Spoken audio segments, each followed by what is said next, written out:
Irmãos, 1 Crônicas 21, 13. Pega aí, abre sua Bíblia que nós vamos ler juntos, tá? Essa alegria nossa, apesar das lutas, das dificuldades, irmãos, a alegria do Espírito Santo, viu? A gente, graças a Deus, tá difícil hoje o mundo, não tá? Pois é, você imagina se a gente fosse azedo, amargo, né? Todo tipo de apimentado. Nós temos que buscar a alegria do Senhor para que possamos suportar tanta dificuldade, né? Pois é isso aí. Então, 1 Crônicas 21, 13. Presta atenção, essa é uma história maravilhosa, maravilhosa. Eu vou falar muito da história, daquilo que, como foi que o templo foi erguido, como foi essa orientação, né? E tudo começou aqui, numa situação de desobediência de Davi. Vamos ler.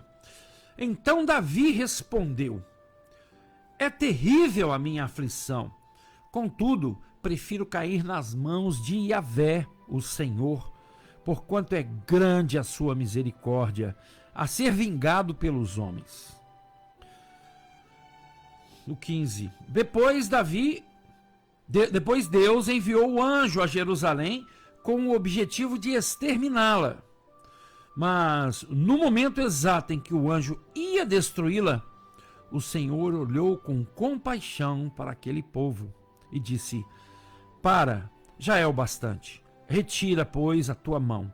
Naquele instante, o anjo de Yahvé estava perto da eira, o terreno onde se malhava os cereais, que pertencia a Ornã, Araúna, o Jebuseu. Só até aqui. Senhor, nós louvamos o teu nome e te glorificamos, porque o Senhor tem nos abençoado, nos guardado, alegrado as nossas vidas e revelado, Senhor, aquilo que está além da letra. É o que nós pedimos nessa hora, para que possamos nos alimentar aqueles que estão nos ouvindo, para que o nome do Senhor seja glorificado, Senhor. Não o homem, nada do homem, mas do Senhor. Nós oramos em nome de Jesus. Amém. Irmãos, Davi havia recenseado o povo, contado o povo, e Deus tinha pedido para ele não fazer isso, não fazer. E Davi ficou empolgado por algum motivo e ele contou o povo. Deus ficou muito aborrecido, né? Eu não sei nem como expressar, né, esse aborrecimento de Deus, porque Deus é inacessível ao mal. O nosso aborrecimento é um sentimento mau, mas Deus não. Deus, certamente, por ser inacessível ao mal, né, a palavra aqui dá um sentido figurativo para que possamos comparar com o que nós pensamos, com o que nós sentimos, para que possamos entender, né, que Deus se aborreceu, mas se aborreceu sem entrar maldade. Deus não gostou de Davi ter feito aquilo, e Deus começou a punir o povo de Israel, né, em Jerusalém especialmente. Então Davi ele pediu a Deus: Senhor, fui eu quem errei. Davi declarou a Deus: não fui eu quem mandou recensear o povo? Não fui eu quem pecou e fez o mal, né, fez o que era mal? Não puna as pessoas, são ovelhas inocentes, né? Que erro eles cometeram? Puna a mim, puna a minha família, me castigue a minha família. É por isso que Davi era um homem segundo o coração de Deus, porque essa intimidade, né, esse reconhecimento do erro, do pecado, né, Deus agradava muito disso de Davi, porque Davi era sincero, irmãos. Quantas vezes pedimos perdão, né, e daí a pouco fazemos a mesma coisa? Senhor, me perdoa pelo que eu fiz. Daí a pouco faz de novo a mesma coisa. Mas Davi, ele era muito sincero ao pedir o perdão para o Senhor.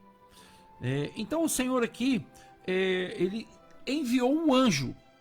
Qual anjo será esse? Irmãos, a Bíblia não deixa muito claro. Tem um estudo sobre os anjos que é tudo traduzido como anjo, mas tem nomes que se referem a tipo Malaléu, é um tipo de anjo, né? E todos são traduzidos com a mesma coisa, mas na verdade eles não são iguais. Qual anjo do extermínio é esse aqui? Porque convenhamos, o próprio Satanás, ele foi criado pelo Senhor. Ele é um anjo criado pelo Senhor, e o Senhor sabia que ele ia errar, né? Ah, mas ele não tem acesso a Deus. Mas quem estava lá conversando com o próprio Deus, né? Quando Deus fala com ele no livro de Jó, ele estava lá próximo também. Então, são situações que nós temos que buscar aquilo que é revelado para nós. Aquilo que é para Deus, né? Os mistérios é só para Deus. Mas é interessante, porque esse anjo era um anjo que estava punindo o povo de Israel, né? Então ele estava com a espada para exterminar Jerusalém. Logo Jerusalém, né?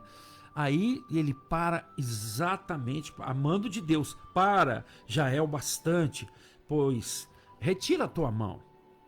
Naquele instante o anjo estava perto da eira, o terreno onde se malhava os cereais, que pertencia a Araúna, o Jebuseu. Os jebuseus habitavam ali naquela região de Jerusalém. Foi um dos povos que Deus mandou exterminar. Algumas pessoas não foram exterminadas, mas esse Ornã, ele parece até que não era uma má pessoa, né? Porque em determinado momento aqui, quando Davi fala com ele, vende-me o terreno da eira pelo que vale, para que eu edifique um altar ao Senhor, a Yahvé, a fim de que cesse essa praga que assola nosso povo. O que Araúna fez foi imediatamente ele respondeu a Davi: não, toma para ti, eu te dou.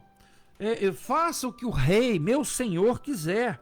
Faça como bem lhe parecer, né? E ainda disse mais: eu ainda ofereço os bois para o sacrifício, o debulhador para servir de lenha e o trigo para a oferta de cereal. Tudo isso de bom grado entrego a ti. Irmãos, aí Davi, movido pelo Espírito Santo, né? O Espírito Santo no Antigo Testamento, ele não era distribuído por todas as pessoas. Ele tinha momentos, né? No Novo Testamento, a difusão do Espírito Santo para todas as pessoas, mas no Antigo Testamento, em momentos, ele movia o coração das pessoas. E aqui Davi, né, tomado por essa sabedoria, por esse momento, respondeu a Araúna: eu não posso aceitar dessa forma, desse modo, né? Faço, pois, questão de pagar o preço justo. Não darei a Yahvé, o Senhor Deus, aquilo que pertence a ti. Tampouco oferecerei um holocausto que não tenha me custado nada. Olha que sabedoria, né? Quantas vezes o inimigo tenta enganar o homem, né? Araúna foi movido por bondade, ele não foi movido pelo mal, mas o mal poderia ter se apossado da situação, né? E prejudicado o objetivo de Deus em cima daquilo ali que estava sendo consertado, aquela situação que estava sendo consertada, né? Então, que Davi fez? Pagou a Araúna valor de 7,2 kg de ouro pelo terreno, né? Aí então Davi construiu ali um altar para Yahvé e ofereceu holocaustos e ofertas de paz e comunhão e invocou o Senhor. Irmãos, e o Senhor lhe respondeu fazendo cair fogo do céu, exatamente sobre aquele altar. Que maravilha! O Senhor aceitou o pedido de perdão de Davi, né? Aquela oferta que Davi fez, né? Quando ele levantou ali aquele altar, o Senhor aceitou, né? Respondendo assim como respondeu a Eliseu, né? Com fogo do céu, e o fogo consumiu o holocausto. Aí olha que coisa maravilhosa. Aí o Senhor ordenou ao anjo que guardasse sua espada na bainha, Irmão, o anjo ainda estava com a espada desembainhada. O anjo, que a gente não sabe qual anjo que era, estava ainda para fazer juízo, porque Deus tinha mandado ele fazer o juízo. Aí o Senhor, depois que ele aceita aquela oferta de Davi, recebe aquele pedido de perdão, manda fogo do céu, aí ele manda o anjo, guarda sua espada, e ele colocou na bainha. Que coisa maravilhosa. Agora vamos acrescentar mais coisas a essa situação. Que lugar era esse? É o Monte Moriá, onde Abraão foi sacrificar Isaque 1000 anos antes. De Adão a Abraão, 2000 anos. De Abraão a Jesus, 2000 anos. Só que antes de Jesus, 1000 anos antes de Jesus e 1000 anos depois de Abraão, foi Davi. É Davi quem viveu. Então, 1000 anos depois de Abraão e 1000 anos antes de Jesus, foi que aconteceu isso aqui. Davi ergueu ali um altar e passou para Salomão. Ele preparou a construção do templo. Então concluiu Davi: este é o lugar para a edificação do templo de Deus, o Senhor, e para o estabelecimento do altar de holocaustos para o povo de Israel. Ali foi construído o primeiro templo. Não foi Davi quem construiu, porque o Davi até pensou que ele iria construir, mas o Senhor falou que não, você tem as mãos sujas de sangue, porque Davi foi muito guerreiro. Muito guerreiro. Então aquele lugar é onde Abraão ia sacrificar Isaque. Foi exatamente, vocês viram, olha como que Deus faz as coisas, prepara as coisas. Foi exatamente onde o anjo parou. O anjo estava com uma ordem de exterminar o povo de Israel. Aí de repente o Senhor olhou com compaixão para aquele povo e disse: retira a tua mão.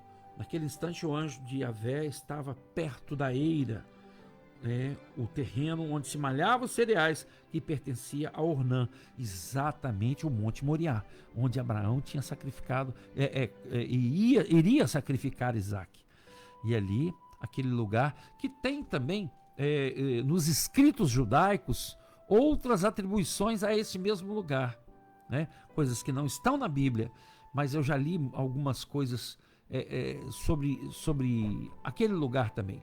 E pode ser que não seja, porque a gente só confia na Bíblia, mas os escritos judaicos são muito próximos da verdade, muito, muito, muito. Eles tinham muito compromisso com Deus, então eles não escreviam historinhas, eles escreviam acontecimentos. Então o Talmud, aliás, o Talmud nem tinha sido escrito aqui ainda, porque o Talmud foi na Babilônia, que os rabinos escreveram a partir do ano 586 a.C. Aqui nós estamos falando do ano 1000 a.C. Mas eles já tinham a tradição oral, era transmitida uma tradição oral, falando sobre muitas outras coisas, inclusive, presta atenção, isso não é bíblico. Tá? Quando a Bíblia fala que no dilúvio que choveu, pela primeira vez, nunca tinha chovido, caiu muita água, águas superiores e águas inferiores, águas que saíram de alguns lugares, da terra, teria sido aqui, desse lugar, onde Abraão sacrificou Isaque. Isso é só a nível de conhecimento, certo? Isso não é bíblico, estou deixando muito claro para os irmãos. Tá? É uma possibilidade de ter acontecido, porque veio muita chuva e veio águas também águas inferiores, da parte de baixo, da parte da terra. O próprio Senhor fala isso na Bíblia, em Gênesis fala sobre isso. Então, irmãos, este lugar onde ali Abraão iria sacrificar Isaque, onde o anjo que estava fazendo um juízo em Jerusalém parou por orientação do Senhor, parou exatamente em cima daquele lugar, da eira de Ornã. E Davi, então, por esse motivo, o anjo falou com Gade, que era um profeta da época, ordena a Davi que erga ergam um altar a Yahvé na eira de Araúna, o Jebuseu. E Davi foi lá para conversar com Araúna, que estava, né, quando ele chegou lá, Araúna estava debulhando trigo. E ao virar-se, ele viu o anjo, ele e seus 4 filhos. E eles se assustaram e procuraram até se esconder. Então, isso aqui não deixa assim, deixa alguma dúvida se era qual anjo, né? Qual anjo era esse que estava fazendo esse juízo que Deus mandou fazer, permitiu fazer. Portanto, é um lugar muito, muito significativo na vida de Israel. E ali foi construído o primeiro templo. E depois o primeiro templo foi destruído por Nabucodonosor no ano 586 a.C. E foi reconstruído 200 anos depois, né? Ali, Zorobabel, né? Quando voltou do cativeiro da Babilônia, e depois Herodes amplia, né? Ampliou aquele lugar chamado Monte do Templo, ampliou o templo, e foi o templo que Jesus entrou nele, orou nele, e foi destruído também no ano 70.